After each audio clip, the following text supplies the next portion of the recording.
acteurs de la danse. Je suis très heureuse de vous retrouver aujourd'hui avec Marciane Elamarie, qui est co-directrice de la Shine Academy. On peut dire que c'est la copilote de, de Yannick, qui est déjà sur la chaîne YouTube. Donc, n'hésitez pas à aller la voir. Ça va être très différent parce que les prochaines minutes qu'on va passer ensemble, je vais plus le focuser sur le parcours et tous les conseils en tant que compétitrice et non pas forcément en tant que coach. À savoir, moi, la première fois que je vois Marciane, c'est de Montréal sur Facebook d'ailleurs, quand je regardais ce qui se faisait un peu au niveau français. Et la première fois où je l'ai vue en vrai, c'est quand elle a été sacrée championne de France 2021 en solo bachata.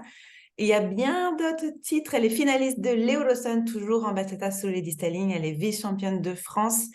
Elle est aussi, bon, comme on l'a dit, entraîneur de champion de France et vice-champion de France et en équipe, etc. Merci beaucoup, Marcène, d'avoir pris du temps parce qu'en plus d'être danseuse, co-directrice, tu es maman Oui. et tu nous prends du temps pour nous partager tes petits secrets. Alors, première chose, directement, en ordre chronologique, c'est quoi tes premiers pas sur scène? Tu as une technique extraordinaire et en plus que j'ai vu qui a évolué de fou entre 2016 et 2021. C'était quoi tes premiers pas et tes premiers pas en compétition? Alors, ça a été avec Yannick. En fait, quand je l'ai rencontré, il faisait de la compétition en danse sportive et sa danseuse, donc sa dernière danseuse, est repartie, elle était islandaise, dans son pays. Du coup, il a dû arrêter la compétition en danse sportive et il m'a dit pourquoi pas faire de la compétition en SBK, sachant que je ne viens pas du tout de l'univers de la danse, mais je suis gymnaste à la base.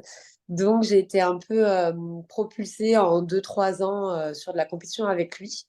Donc voilà, mes premiers pas, ça a été vraiment avec lui en 2016, 2015-2016, ouais.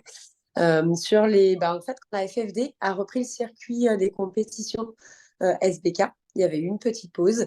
Et donc, du coup, voilà, on entend parler que la FFD relance les compétitions salsa bachata. Ayant le club Shine Academy, on s'est dit, bah, allez, go, autant le faire nous aussi, parce que on est compétiteurs tous les deux dans l'âme, je pense, depuis qu'on est tout petit. Et on avait quelques élèves, des petits comme des adultes, qui étaient intéressés aussi de se challenger.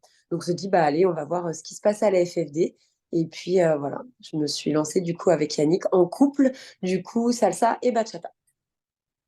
Et il se passe quoi entre cette première compétition? Alors déjà, première compétition, on arrive vice-champion de France, c'est pas, c'est pas donné à tout le monde, même si je veux bien entendre que l'attrait de la compétition SBK était moindre peut-être que depuis que justement Oui. vous avez repris un petit peu le pôle compétiteur, mais il s'est passé quoi entre 2016 et toi qui es sacrée pour la première fois championne de France en solo? Beaucoup de choses. Beaucoup alors de travail technique forcément, parce que donc oui, le pôle SBK à la FFD était un peu plus petit, il y avait un petit peu moins de personnes, mais on avait quand même Mika et Amy, on avait Paola et Elias, enfin on avait quand même des personnes, des pointures déjà du milieu qui dansaient. Donc voilà, il y a eu dans la foulée Morgane et Monique, enfin il y avait moins de monde, mais quand même de la qualité. Donc c'était vraiment, on a eu Jérémy Olaya aussi rapidement. Donc c'était vraiment un honneur d'être parmi tous ces grands qui baignaient déjà dans ce monde-là, alors que, enfin voilà, moi j'arrivais. Bien sûr, Yannick, lui, y était depuis un petit moment. Donc beaucoup de travail technique parce que j'ai pris conscience que si on, le plus dur, c'est pas d'arriver en haut, c'est d'y rester. Et du coup, voilà, je me suis dit, il faut que je bosse. C'est un rêve parce que j'ai toujours aimé la danse. J'ai trouvé ça tellement gracieux, élégant. Et venant de la gym, j'ai fait plus cet aspect de compétitrice, mais je n'avais pas du tout tous les bagages de danseuse. Donc, en fait, je me suis dit, OK, on va bosser à fond. Dès que j'avais du temps, je me suis dit, il faut que je me fasse former, que j'avais pratiqué vraiment de la danse classique, enfin un petit peu de toutes les danses en fait pour pouvoir m'aider à gagner en technique. Donc j'ai été accompagnée principalement par Yannick, mais aussi par des coachs voilà, de différentes danses. Parce qu'on avait ce pôle aussi en fait à développer et du coup tous nos danseurs avaient aussi des parcours différents. Donc on s'est dit en fait si ça peut me servir à moi autant que ça serve à tous nos danseurs. Donc en fait ça m'a été d'être coach et danseuse parce que que j'avais besoin, je l'ai mis en place aussi pour mes élèves. Donc, du coup, voilà, je me suis mis aussi de l'autre côté, en tant qu'élève, donc les cours de barre au sol que mes élèves prenaient, je les prenais aussi. Enfin voilà, j'ai vraiment remis la casquette d'athlète et de danseuse et d'élève en fait, pour pouvoir vraiment avoir tous les bagages nécessaires pour continuer la compétition, m'épanouir et continuer à pouvoir faire voilà, des résultats et vivre un petit peu ce rêve le plus longtemps possible. Et j'ai aussi surtout été accompagnée par une coach mentale. Ça a été le déclic en 2017, quand Jérémy Olaya nous motive pour faire des compétitions internationales, en nous disant c'est super le circuit français, c'est top, ça vous challenge, mais vous savez qu'il y a aussi autre chose derrière, il y a aussi de la compétition internationale. Vous devriez y aller, ça fait aussi grandir, c'est très enrichissant, mais il faut vous préparer mentalement à affronter ça parce que on est sur un autre niveau. Et du coup, voilà. Donc, on s'est dit, allez, go, on leur fait confiance à 100%. Et du coup, je découvre une sophrologue qui fait de l'accompagnement de sportifs. Et je me suis dit, go, on teste, on verra ce que ça peut apporter. Et je pense que ça a fait aussi 50% du travail, vraiment. Parce que quand on est préparé mentalement, quand en fait notre mental est notre allié et pas justement un ennemi sur piste par rapport à la gestion du stress, par rapport à notre histoire, à nos blessures, ça débloque plein de choses. Ça débloque Le cerveau, en fait, est vraiment responsable aussi d'une partie des performances, en dehors de devoir travailler de la technique, bien sûr. Mais j'ai découvert ça et depuis, en fait, je suis tout le temps accompagnée sur ce plan-là. Et vraiment, pour moi, c'est la moitié du travail. C'est 50% d'entraînement, de technique, de bosser à fond la danse et ce qu'on doit savoir pour être performant. Mais il y a aussi 50% pour moi de prépa mentale. Et j'encourage à chaque fois mes élèves, soit en leur donnant des petites clés que j'ai reçues, soit en les accompagnant, en leur donnant le contact en fait, de personnes qui peuvent les accompagner. Parce que pour moi, voilà, la réussite passe par là aussi et l'épanouissement, en fait, pour bien le vivre. J'ai vraiment senti une différence entre quand je dansais sans prépa mentale, donc les débuts de la compétition FFD, jusqu'en 2017. Et une fois que j'avais cette prépa mentale, ma danse a changé. Euh, Ma vision aussi de la compétition a évolué et ce que je ressentais sur scène était tellement différent. Et j'ai dit, depuis ce jour-là, je ne veux que danser comme ça, en fait. Je ne veux que ressentir ce plaisir, cet épanouissement, en fait, et cette fierté en sortant de scène, même si le passage n'est pas parfait, même s'il y a eu le stress avant, il y a un truc qui a vraiment changé. Et pour moi, c'est magique. Et c'est ce qui a fait, je pense aussi que je suis toujours là et que même si je dis chaque année que je vais raccrocher parce que l'âge, parce que je suis maman, parce que plein de choses, euh, en fait, je suis à nouveau dans le circuit et je pense que c'est grâce à ça aussi. J'aime beaucoup que tu abordes cet aspect-là, qui est en plus une directive que je prends de plus en plus en ajout, en complément sur la chaîne YouTube, parce que je suis personnellement maintenant certifiée athlète mentale de l'Académie de la haute performance. Euh, Quelqu'un qui commence, donc tes élèves, mais même finalement tes concurrentes te voient, euh, vu que tu es championne, au-dessus. Toi, en quoi tu vois tes failles, si tu es confortable à en parler, et en quoi la préparation mentale t'a aidé à combler et t'a aidé à libérer ton potentiel de danseuse? Alors, en fait, même quand on a un titre, même quand on arrive en haut du podium, en tout cas, moi, c'est ce que j'ai ressenti. J'étais fière. C'était un accomplissement, c'était un rêve que d'avoir ce titre-là. Euh, mais pour autant, ça m'a pas. Je me suis pas sentie en fait au-dessus des autres. euh, En mode, ok, c'est bon. Maintenant que j'ai la première place, je sais que j'ai le niveau, que je suis au-dessus, et maintenant, voilà, c'est tranquille. J'ai toujours eu beaucoup d'admiration pour les autres danseuses, pour ce qu'elles proposaient, parce que je trouve que c'était hyper riche. D'ailleurs, notamment sur cette finale où j'ai été sacrée championne de France en 2021. Quand je vois, en fait, on était 12, mélangés pro et amateurs. Il y avait 6 professionnels, 6 amatrices. Et quand je vois, en fait, les filles qui passent, je me dis, waouh, en fait, la richesse de ce qu'elles proposent. Et je me suis vraiment dit, j'aimerais pas être à la place des juges parce qu'en fait, j'ai eu vraiment des coups de cœur pour certains passages où je me suis dit, il y a une vraie proposition et c'est ce que j'aime dans la danse en fait. Au-delà de la performance, j'aime ce côté où on vient raconter une histoire, où on vient faire une proposition, si pourquoi pas différente de la danse. Et je repense notamment à Isou qui finit troisième et qui pour moi avait fait une vraie proposition de performance compétition, mais aussi de spectacle. J'aime en fait le côté show. Et voilà, j'en cite une parmi tant d'autres, mais voilà. Et du coup, je me suis toujours dit, continue en fait d'admirer et de voir en fait la beauté de ce que proposent les autres pour en fait continuer à développer ma créativité et d'aller chercher en fait dans leurs points forts quelque chose aussi à travailler. Donc du coup, à chaque fois, je regarde des vidéos, en fait, je connais moi mes propres lacunes. En fait, je sais que venant pas de la danse, je n'ai pas ce parcours en fait de posture de danseuse ou celles qui viennent du classique, du contemporain, ces lignes de danse, ces battements, cette souplesse qui est assez incroyable. Je viens de la gym, donc moi, mon point fort, je sais que c'est les accros. Je sais que voilà, je peux donner ce côté un petit peu gymnique et impressionnant de certaines acrobaties. Mais pour moi, la technique pure de danse, ou des filles qui viennent de la danse sportive, qui ont des lignes de danse incroyables, pour moi, je sais que c'était ça mon point faible, la technique de danse. Donc, je continue à la travailler.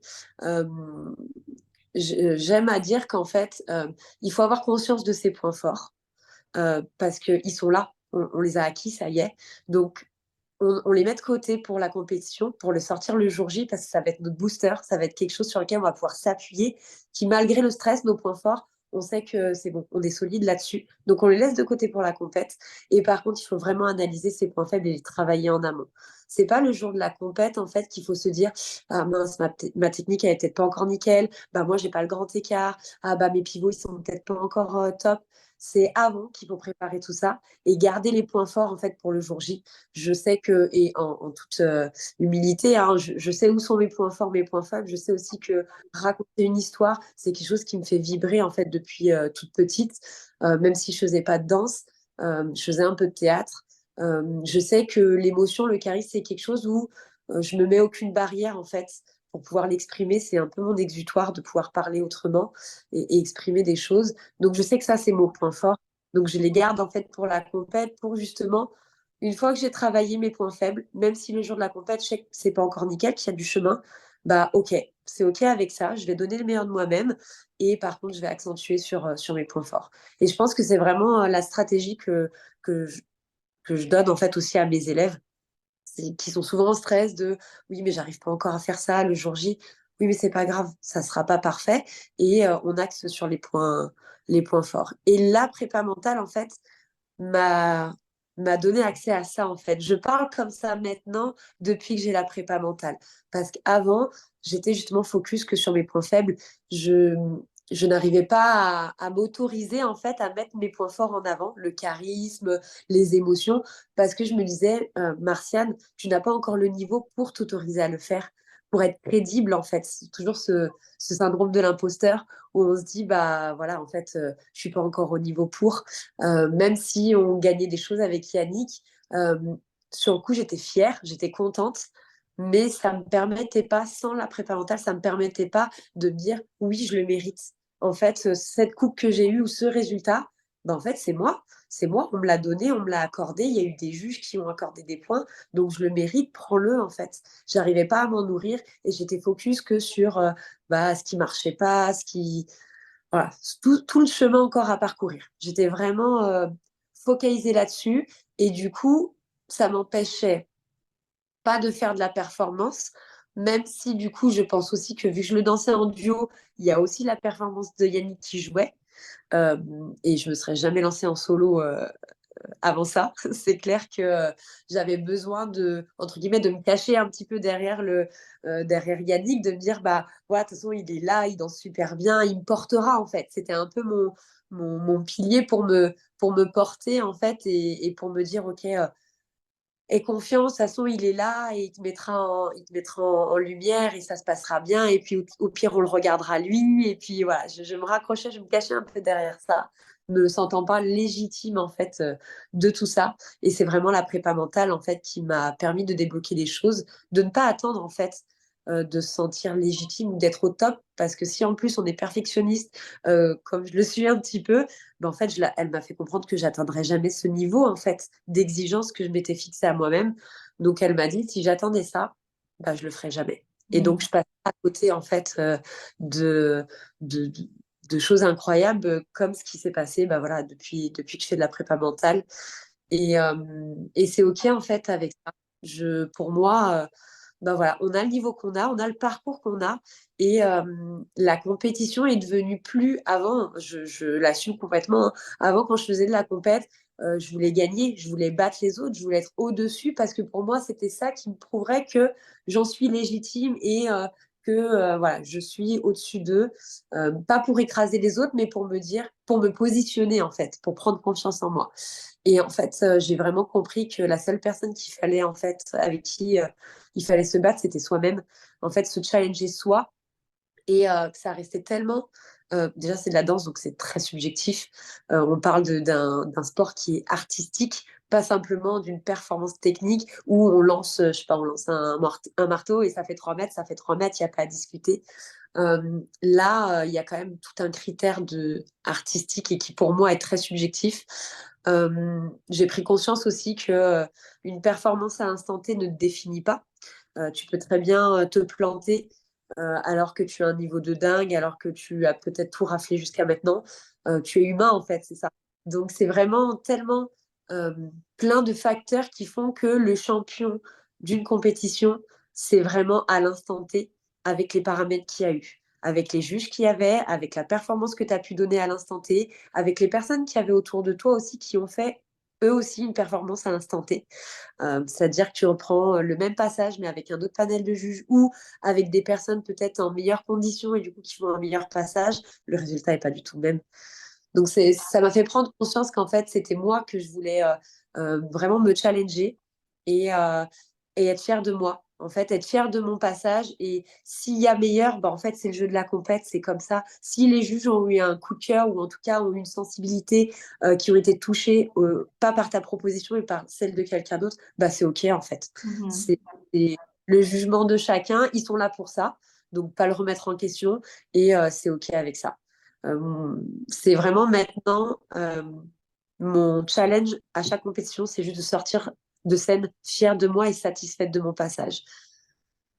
Le résultat, c'est un plus, bien sûr, hein, quand derrière on t'annonce et que tu es sacrée championne ou alors que tu fais même comme là ce week-end premier, bah, c'est la cerise sur le gâteau en fait. Ça vient juste rajouter quelque chose en plus, mais ça n'enlève rien en fait. Et c'est ce que j'essaie aussi d'inculquer aux élèves, c'est que si ta sensation en sortie de piste, c'est je suis fière de moi, je me suis éclatée, je sens que là j'ai vraiment donné, et ben, il ne faut pas que le résultat, même si malheureusement il n'est pas à la hauteur de ce que tu espérais, n'entache cette sensation quand tu es sorti de scène.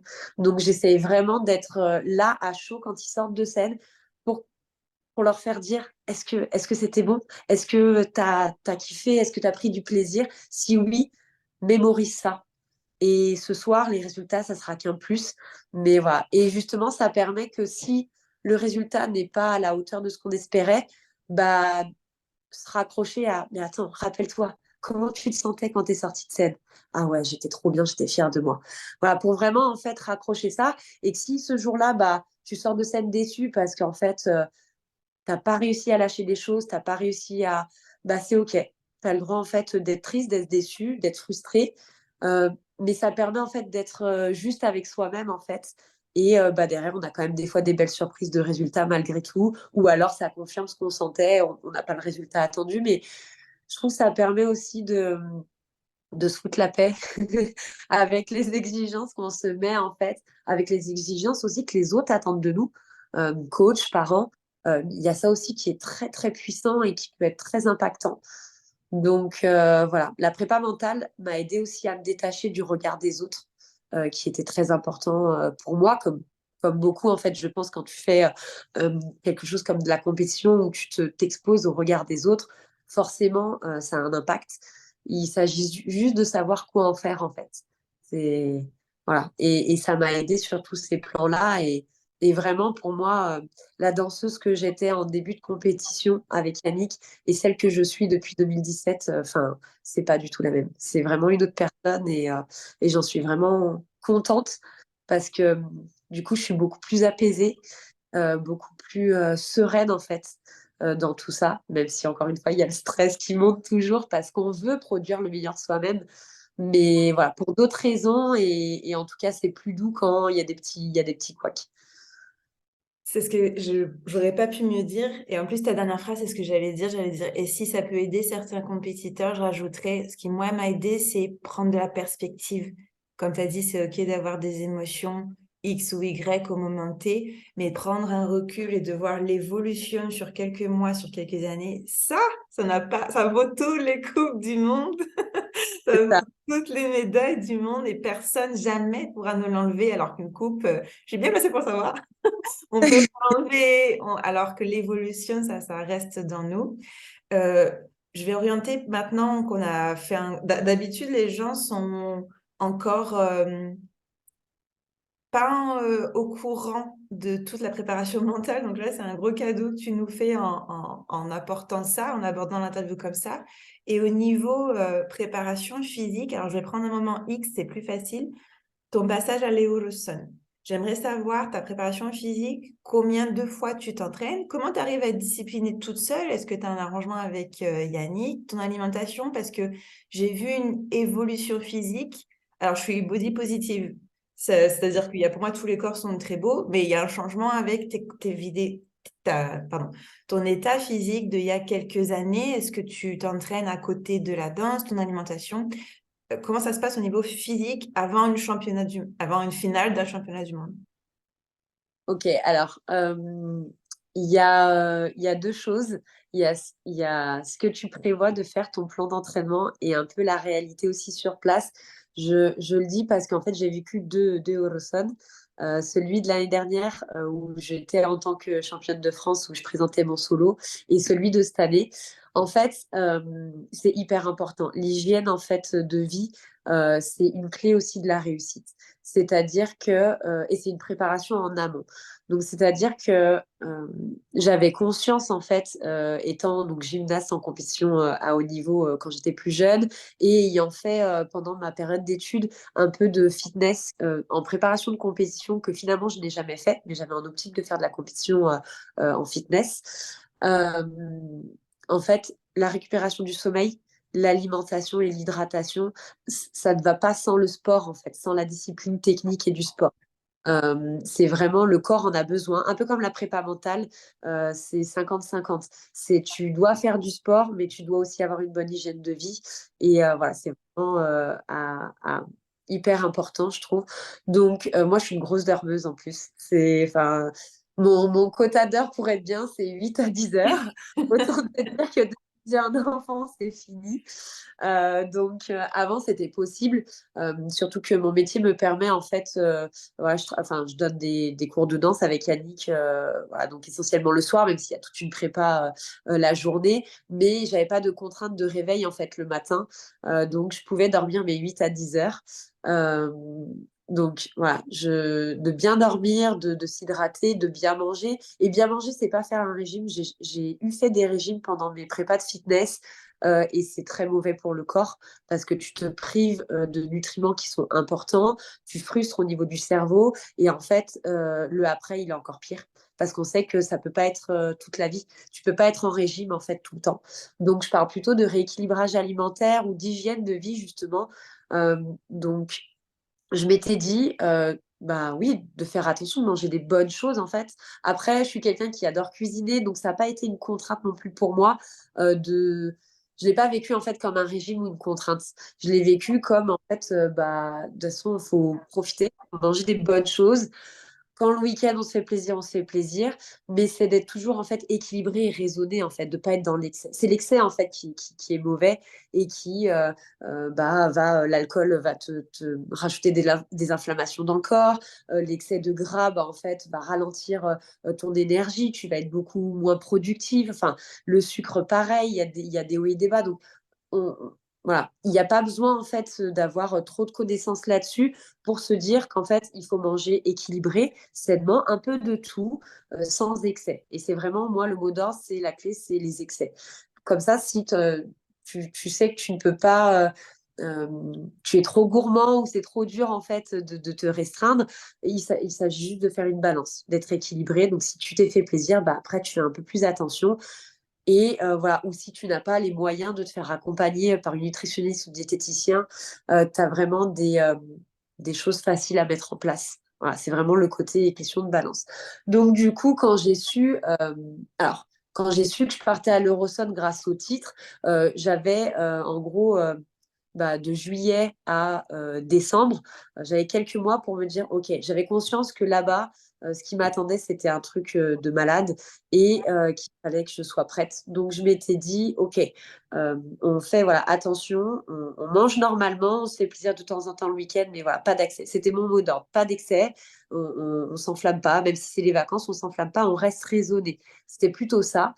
Euh, et, euh, et de caler en fait sur les périodes où c'était très rythmé parce qu'en fait ça fait ça un petit peu dans nos vies, c'est qu'il y a des périodes où on va enchaîner 3 4 week-ends de dingue, ça va être dur et après on aura peut-être 2 week-ends de pause. Donc c'était en fait encore une fois d'être ok. En fait la prépa mentale elle joue aussi sur le corps, après chacun ses croyances, mais du moment où j'avais posé les choses, où je m'étais dit bah il y aura des périodes de rush, il y aura des périodes plus calmes, c'est pas forcément euh, régulier. D'accord, il y a des moments vraiment de rush et des moments de pause, mais c'est OK. En fait, c'est plus de pouvoir poser à plat et d'avoir conscience de à quelle sauce on va être mangé, en fait. Et du coup, d'avoir posé ça, ça m'a aidé à me dire, bah, c'est OK. C'est OK, là, je vais être fatiguée, c'est pas grave, je m'entraînerai un peu moins. Et quand ça ira, je m'entraînerai plus. Donc, voilà, c'était au début, je voulais me mettre 3 entraînements par semaine, c'est comme ça, plus un entraînement avec Yannick, plus un entraînement avec un coach international, j'irai à la salle, j'irai faire ci. En fait, au début, c'est ce que je te disais tout à l'heure, il y a ce qu'on planifie et en fait, la réalité. En fait, à moins de s'y consacrer, et il y a certains athlètes qui peuvent le faire, c'est-à-dire j'aurais pu le faire si j'avais que ça. Si je ne travaillais pas, si voilà, là tu peux te focus sur OK, tu mets un réveil, enfin un truc très très planifié qui est impeccable et sur lequel tu peux aller te faire masser, tu peux t'entraîner musculairement, tu peux t'entraîner techniquement, tu peux bien manger. Mais ça, en fait, la réalité m'a vite rattrapée. C'est-à-dire que au bout de 2 mois, juillet, août, je me suis rendu compte en fait que c'était pas possible. La vraie vie, en fait, j'avais aussi un métier, j'étais maman, j'avais des contraintes et du coup, c'était plus de faire avec ma vie en fait et de composer et de me dire bah ok, voilà l'état des choses et qu'est-ce que je peux prendre où et quand. Et c'est vraiment parce que voilà, j'ai beaucoup qui m'avaient demandé, mais du coup, t'as plus de vie, tu te consacres que à ça, c'est des sacrifices. Non, en fait, j'ai pris le problème à l'envers. J'ai pris ma vie et j'ai calé en fait ces rêves-là dedans parce que c'est juste pas possible. En tout cas, moi, par exemple, financièrement, c'était pas possible que j'arrête de travailler, même 4 5 mois. Euh, et le sacrifice n'en valait pas la peine aussi. Il y avait ce côté-là. Je ne voulais pas sacrifier en fait ma vie de famille ou mon équilibre financier pour me dire bah, au moins j'aurais pas de regrets, j'aurais tout fait nickel et comme ça je pars vraiment préparée. Pour moi, c'est voilà, c'est composer avec sa vie pour que ça soit réalisable et pour que ça puisse être en fait vécu de façon vraiment sereine et sans trop de pression. Parce que du coup, si on s'impose des choses qui sont pas réalisables, ben en fait, ça va être frustration, déception, échec. Parce qu'en fait, dès qu'on se met des objectifs trop hauts ou irréalistes, ben en fait, euh, si on est en situation d'échec, c'est pas bon. Enfin, moi, je sais qu'en tout cas, je marche pas du tout à la pression et comme beaucoup, je pense, euh, voilà, une sensation d'échec, ça peut nous donner envie. Je dis pas hein, de se rebooster parce qu'on va être confronté à des échecs, mais quand même, si on les évite le plus possible, si on est plus réaliste, si au lieu en fait de chercher ce palier haut, on met plein de petits barreaux à l'échelle pour grimper, bah forcément, à chaque fois qu'on va faire un barreau, ça sera une petite victoire et ça va rebooster, ça va permettre, en fait, je trouve, d'aller plus loin et plus haut plutôt que de viser un truc très, très haut et en fait de faire le grand saut et de se manger. Et du coup, bah, de devoir grimper et c'est encore plus dur et on rajoute en fait du poids de cet échec, de cette frustration. Donc voilà, j'ai composé avec ma vie. Donc j'ai essayé de toute façon hein, de bien dormir, de m'entraîner. Mais voilà, il y a eu des périodes où la période de rentrée septembre, ça, j'ai pas pu m'entraîner. Enfin, je m'entraînais une fois par semaine, ce qui était beaucoup trop peu. Euh, Au mois d'octobre, ça allait mieux. Bah, je me suis entraînée plus. Enfin, voilà, j'ai vraiment composé. J'avais pas un planning fixe. Voilà, je faisais à chaque fois le plan de, OK, cette période-là, elle est intense. Voilà, je réajuste. Je réajustais sans cesse. Et du coup, je suis partie à l'Eurozone confiante et fière de moi parce qu'en fait, j'étais consciente dans ma vie, je ne pouvais pas en faire plus sans sacrifier, sans, voilà. Donc, j'étais OK avec ça. Je me suis dit que je donnerais le meilleur de moi-même et que de toute façon, voilà, c'était moi, c'était ma vie, c'était mes compétences à l'instant T. Je ne pouvais pas faire plus. Et c'était OK avec ça. Et c'est ce qui m'a permis, je pense, d'être bien dans mes baskets en fait, de ne pas chercher à viser la lune, mais à me faire plaisir. Et en plus, bah, à l'époque, j'étais déjà finaliste, donc j'avais cette pression en moins de passer une qualif. Et je m'étais dit, bah voilà, ça sera en one shot, j'aurai qu'une seule chance, donc il faut pas que je passe à côté. Ça sera magique. Je suis en finale de l'Eurozone contre des filles, des monstres. Hein. Franchement, quand j'ai vu la demi-finale, j'en prenais plein les yeux déjà. Et du coup, je me suis dit, bah voilà, tu t'es préparé, tu as le niveau que tu as. Fais-toi plaisir, fais-toi rêver, partage, donne, fais rêver tes élèves, fais rêver ta famille, fais rêver le public. Ceux qui seront réceptifs, bah, tant mieux. Ceux qui ne le seront pas, bah, tant pis. Et voilà, je voulais être fière de moi. Après, ce qui s'est passé sur place, c'est que le premier Eurosone, c'est qu'on avait énormément d'élèves. J'avais emmené mon fils parce que je ne me sentais pas de partir sans lui. Donc ça a été très très très dur parce qu'en fait la casquette d'athlète c'est celle que j'ai fait passer en dernier parce qu'en fait c'est plus fort que moi déjà simplement quand j'ai ma casquette de maman bah elle passe en priorité donc clairement voilà dès que je pouvais avoir du temps pour mon fils bah j'allais le voir parce qu'il comprenait pas pourquoi on était ensemble mais que je bossais beaucoup que lui était en vacances voilà donc j'ai essayé d'être présente le plus possible pour mon fils pour mes autres enfants qui sont mes élèves, enfants comme adultes.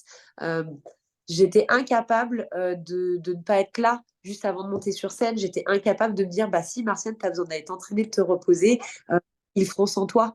J'en étais incapable en fait. Donc j'ai beaucoup donné sans regret hein, parce que voilà, je suis fière de pouvoir avoir eu ma casquette de coach assumée. On n'était pas prêt à ce qui s'est passé là-bas, c'est-à-dire que bah, en fait, les plannings n'ont fait que bouger. Donc, en fait, on est, au jour le jour, à l'instant T. On pensait danser tel jour et en fait, bah, le matin, c'était surprise. Ah bah finalement, on passe. Bah non, on passe pas. Enfin voilà, niveau organisation, ça a été un petit peu très compliqué. Très, très compliqué. Manque de sommeil, je dormais, je sais pas, 2 heures par nuit parce qu'en fait, il fallait s'entraîner le soir sur la scène. C'était le seul moment où la scène était dispo. Que bah, il y avait au moins 3 heures d'attente avant de danser sur piste. Donc, on se couchait à 5 heures du matin, 4-5 heures du matin. Mon fils se réveillait à 6 heures. Voilà, 1 heure, 2 heures par nuit.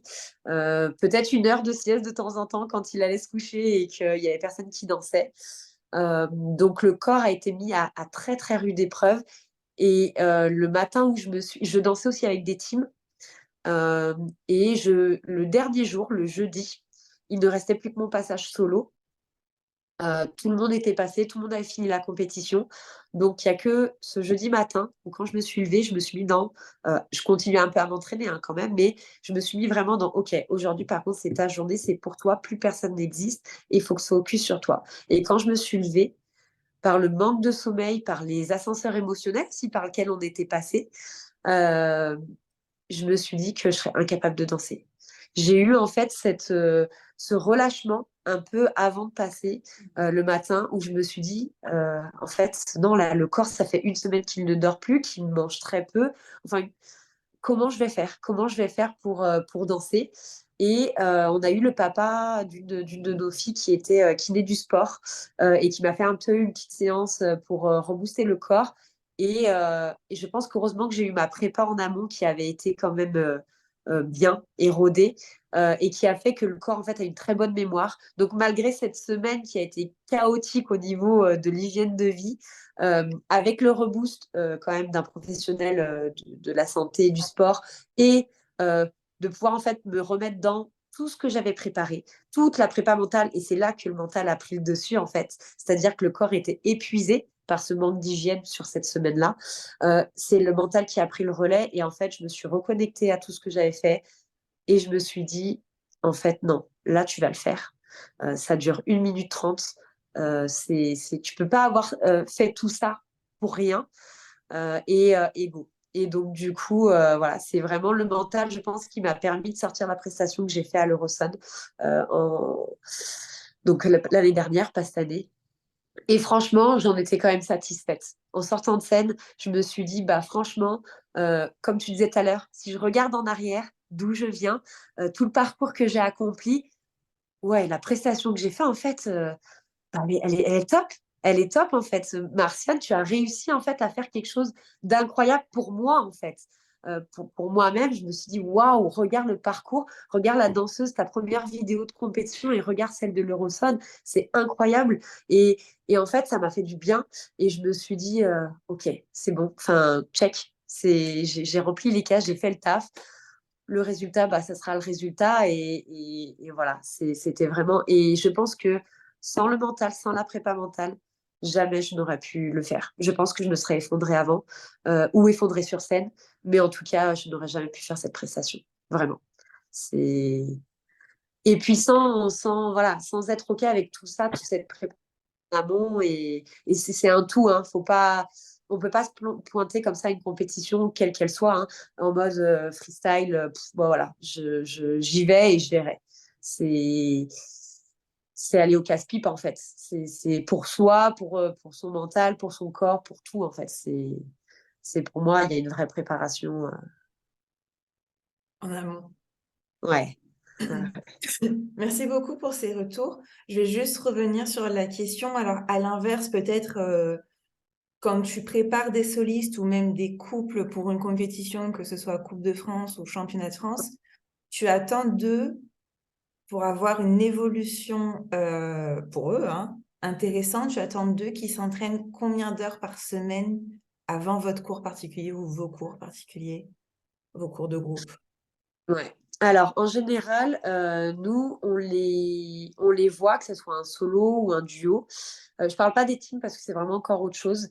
Mais solo, duo, on les coach une fois tous les 15 jours, voire, enfin, pour, par exemple, un solo bachata. Si la personne a aussi un solo salsa, bah, on le voit la semaine complémentaire. En fait, c'est une fois tous les 15 jours en cours particulier pour une catégorie, une discipline. Et après, ils ont 2 heures de cours collectifs techniques avec Yannick dans la semaine, obligatoire. Donc, lady styling ou couple pour suivant ce que tu présentes. Mais ils ont 2 cours obligatoires dans la semaine de technique. Donc, ça leur fait du coup ça. Et après, nous, en fait, c'est des salles qui sont dispo euh, un peu tous les soirs de la semaine. Et c'est à eux, en fait, on leur fait prendre en fait ces responsabilités, cette conscience euh, de tu t'entraînes autant de fois que tu en auras besoin en fait. Et on fait, même si voilà, s'il faut donner un chiffre, je dirais bah il faut s'entraîner dans l'idéal 3 fois par semaine, voilà, un jour sur deux en fait, pour avoir un jour de récup, euh, et au minimum 2 fois par semaine. C'est enfin moins de 2 fois par semaine. Enfin, je trouve ça compliqué. Enfin, il y a tellement de choses à emmagasiner, à ce que le corps en fait enregistre que si tu t'entraînes moins, je vois pas comment c'est possible, mais ça reste des chiffres et on leur fait prendre conscience aussi que tout le monde n'a pas la même capacité d'enregistrement dans le corps. Il y a des personnes, ils vont avoir besoin de 5 heures pour enregistrer la même chose qu'une autre personne va mettre 2 heures à enregistrer. Euh, donc, on leur dit aussi de respecter leurs limites, c'est-à-dire que ça sert à rien de s'épuiser pour rien si c'est pas pour être productif.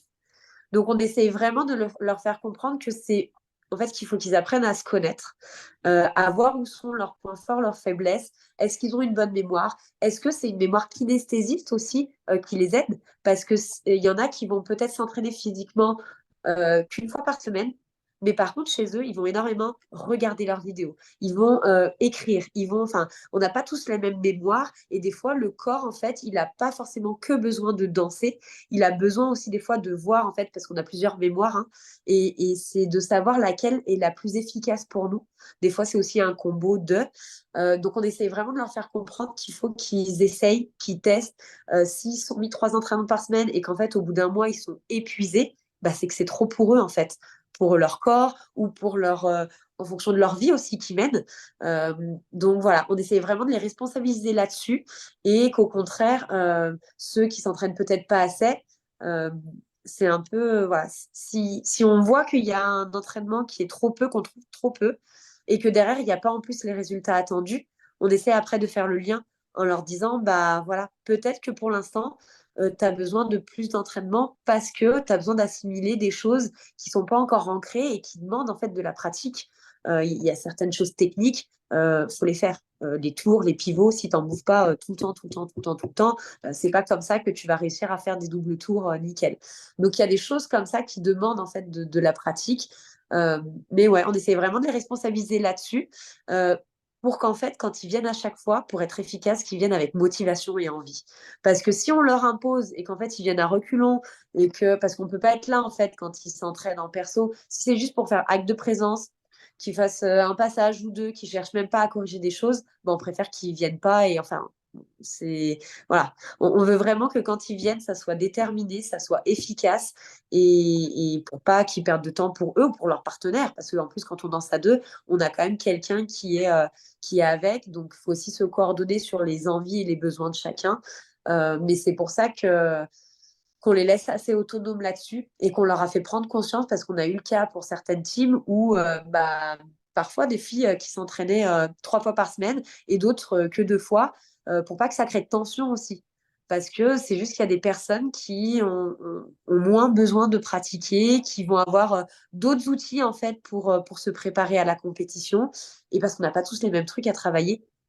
J'ai n'importe quoi. Pour le charisme, tu n'as pas forcément besoin de venir à la salle, tu peux le faire chez toi devant un miroir. Voilà, c'est plein de choses qui font qu'on n'impose rien, à part la routine des cours collectifs, des cours particuliers, de cet encadrement-là. Mais après, l'entraînement personnel, voilà, on leur laisse faire. Parfait. Et c'est quoi votre secret pour sortir autant de médaillés? Je pense qu'il y a pas mal, enfin, il y a pas mal de facteurs. Il y a Il y a bah déjà le fait que on consacre beaucoup, beaucoup, beaucoup de temps et d'énergie à ce pôle compétition. C'est-à-dire que voilà, on donne des cours particuliers, mais en amont, il y a un accompagnement, il y a un investissement personnel qu'on fait, mais parce que ça nous fait vibrer, qui est très, très important. C'est-à-dire que pour avoir discuté avec d'autres écoles, d'autres collègues qui ont aussi des compétiteurs, parfois ils nous disaient mais vous en faites trop. En fait, entre guillemets, enfin, vous leur donnez trop, enfin, faut aussi un peu les laisser bah, se débrouiller tout seul et tout. Mais, ou par exemple, quand au championnat de France à Nîmes l'année dernière, j'étais que coach et je pense que j'ai fait un marathon. Je courais de partout en fait pour être là juste avant qu'il passe, mais là aussi en entraînement. Enfin, et beaucoup m'ont dit, mais en fait, t'es la seule coach qu'on voit courir partout et qui est là tout le temps. Mais je pense que c'est pas que ça, hein, et c'est pas pour juger la façon de faire des autres, mais je pense que on est tellement investi à 4000% que ça les aide, en fait, ça les booste ouais, à donner le meilleur d'eux-mêmes. Et je sais pas, il y a un petit truc qui s'explique pas, qui fait que la magie, elle opère aussi. Bah, en fait, c'est une force. Je trouve que c'est une force quand tu sais que bah, de toute façon, ton coach, il sera là. Si tu t'effondres juste avant de passer, il sera là. Si tu as besoin de lui quand tu es en train de t'entraîner, même si tu passes dans 1 heure, enfin, de savoir que tu peux compter sur lui à 2000%, je pense que c'est vraiment quelque chose qui leur permet ouais, d'avoir confiance et de se booster.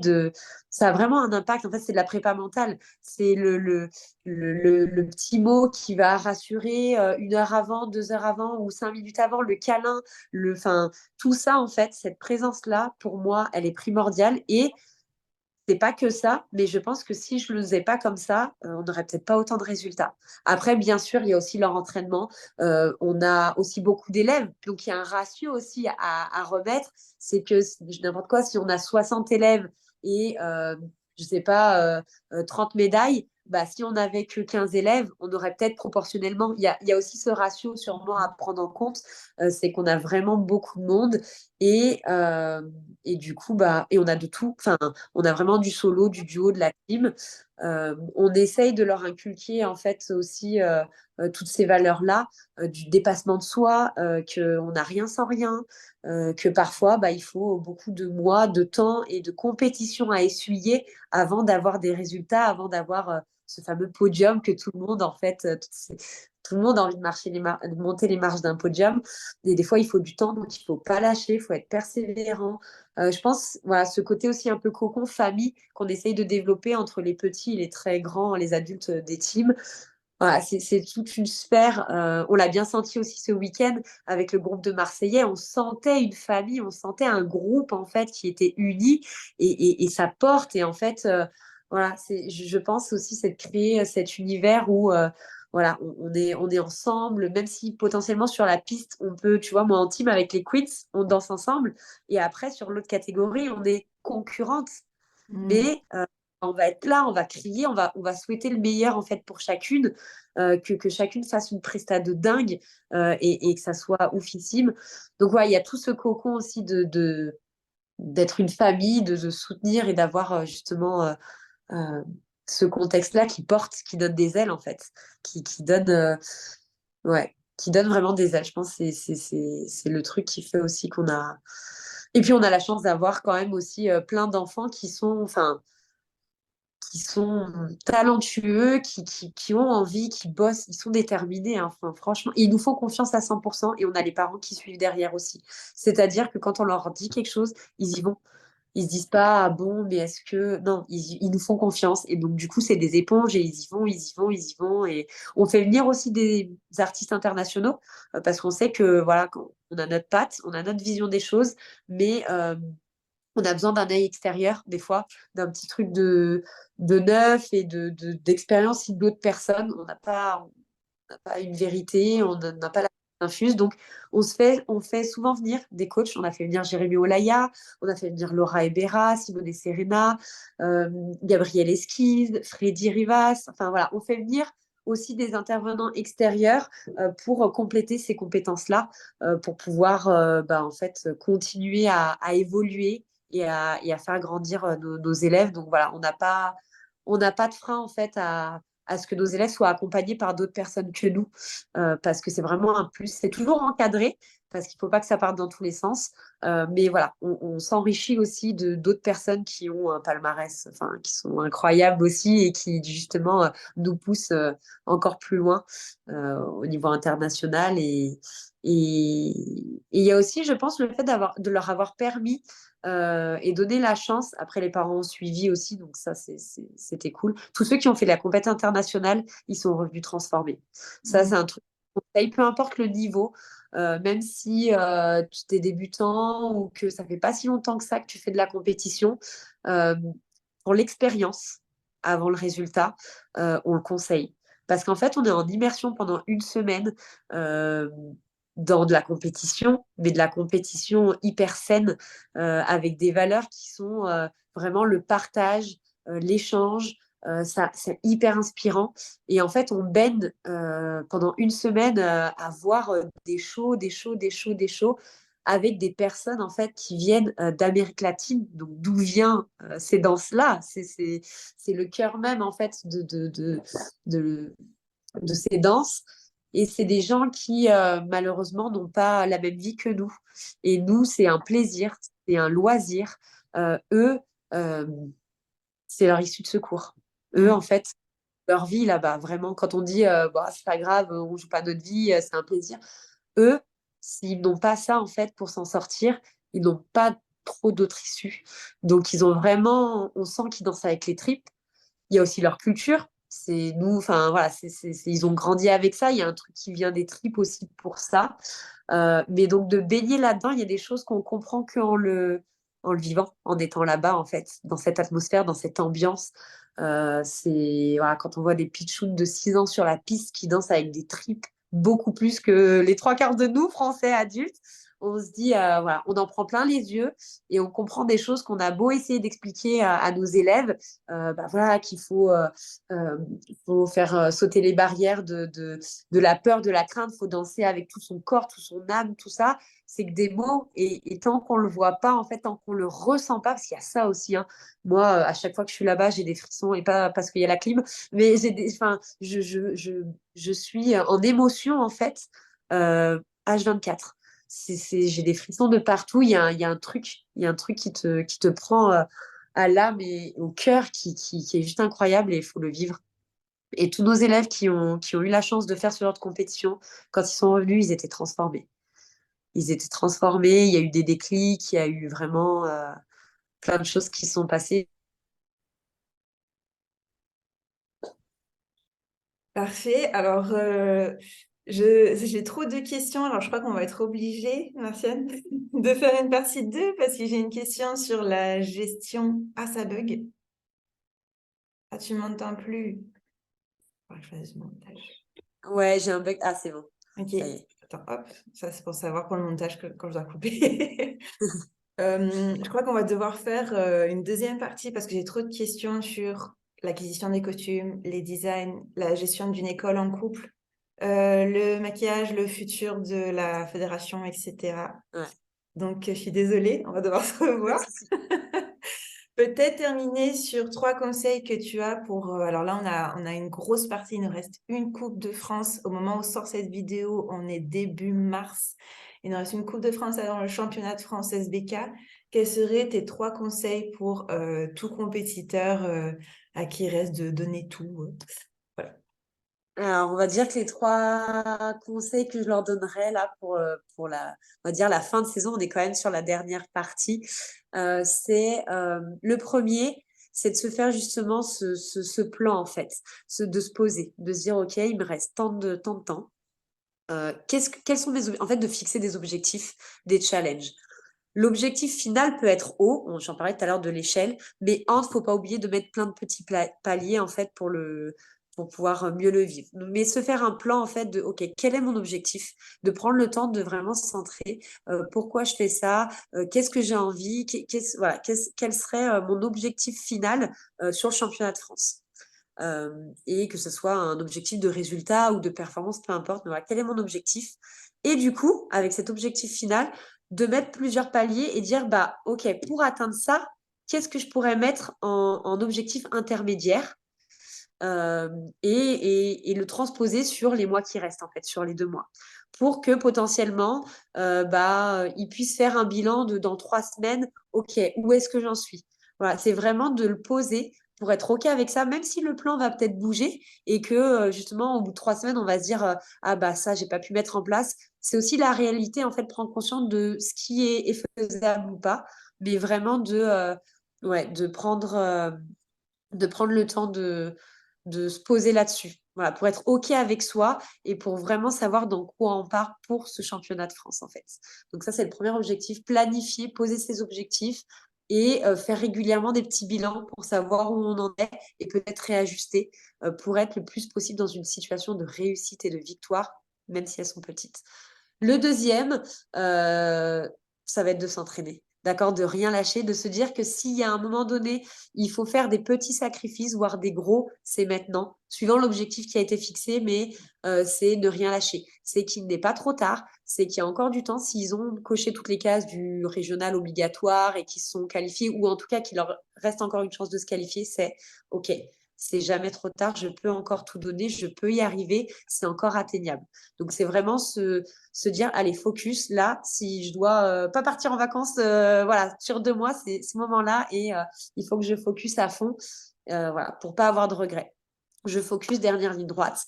Et le troisième, c'est de prendre soin de soi.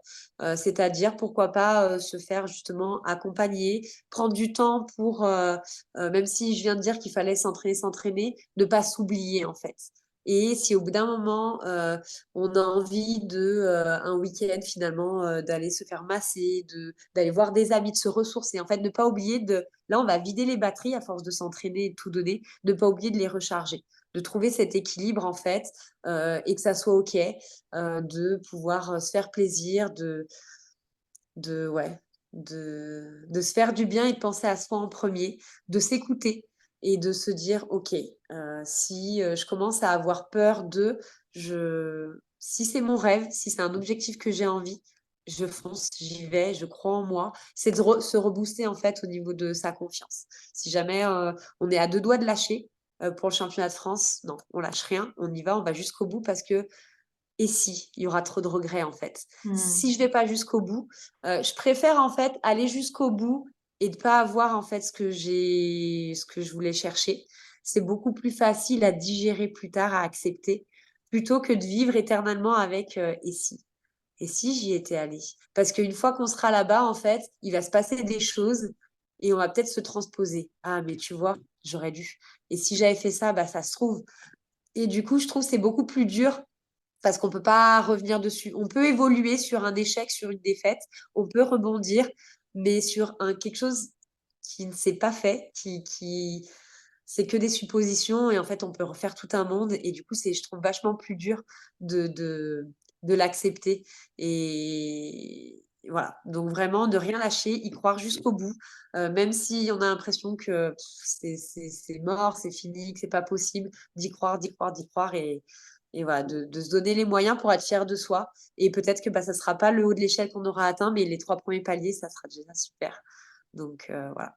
Pour la suite, c'est c'est pas une fin en soi, en fait, ces championnats de France. C'est qu'une étape parmi tant d'autres dans une vie de compétiteur. C'est qu'un peut-être tremplin pour une future suite, carrière. Même quand on a 33 ans et un enfant, du coup, voilà, il y a pas d'âge, il n'y a pas de, ouais, il y a pas de critère comme ça qui doit être un frein, en fait. Le seul frein, c'est nous-mêmes. Donc, si ton corps physiquement, ta santé te le permet, si tu en as envie, on s'en fout de l'âge, de la situation, de ton parcours, de ce que tu es et qui tu es, fonce. Fonce. Voilà. Merci beaucoup pour tant de sagesse. Comme d'habitude, les noisseurs de la danse, les contacts de Martiane de la chaîne Académie seront dans la bio. Des vidéos de son passage seront aussi publiées ou ont déjà été publiées selon quand vous regardez cette interview. Merci Voilà. beaucoup. À très bientôt.